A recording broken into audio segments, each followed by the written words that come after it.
There are nights that test not just armies, but nations. Nights when restraint meets its limit and resolve takes command.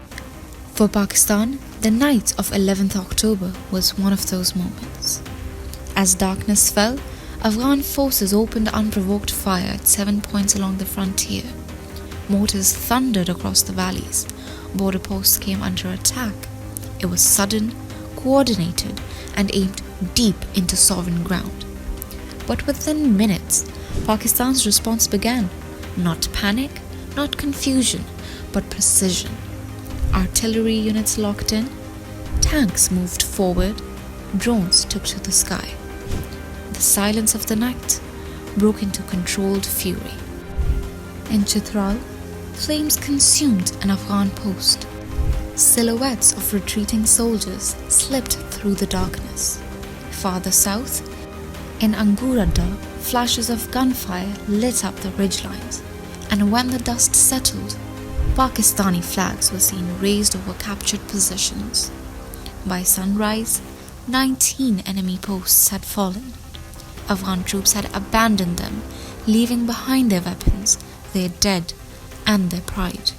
The battle didn't end there. Through the night and into the next day, Pakistani forces pressed on, artillery booming through the mountains, drones circling above, tanks repositioning along the frontier. The air was thick with the sound of counterfire. It wasn't rage, it was retribution. Each strike was measured, each move calculated. The targets were militant hideouts, firing nests, and command posts that had opened the assault. Every explosion that lit the sky was a message that Pakistan's patience had run out. In Kurram, a TTA fighter dropped his weapon and surrendered. His hands were raised in the cold light of dawn. Others weren't as lucky. Across the line, Afghan positions burned, ammunition depots erupted, and the offensive began to collapse in real time. By morning, smoke rose across the frontier. The mountains carried the echo of heavy shelling. 19 posts were confirmed to be captured. But the fighting continued. Fierce, focused, and unrelenting. This was no warning shot. It was Pakistan reminding the world what happens when its sovereignty is tested.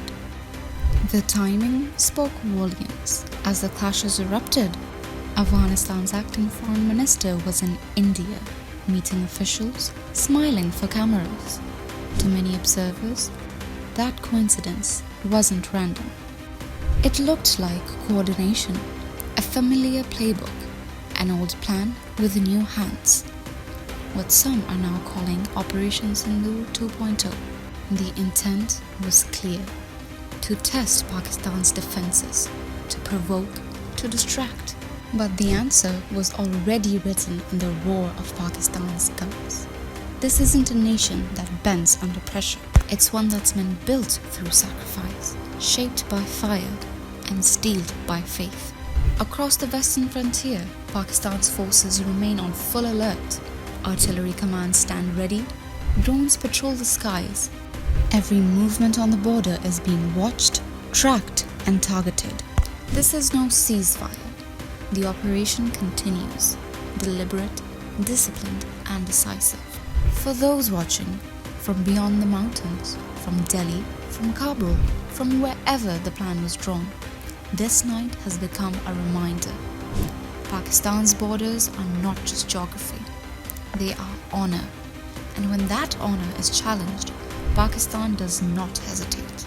It answers, swiftly, powerfully, completely. The night of 11th October is still unfolding. The guns have not gone silent, and the message is still being written in the roar of Pakistan's firepower. Don't wake the lions of Pakistan.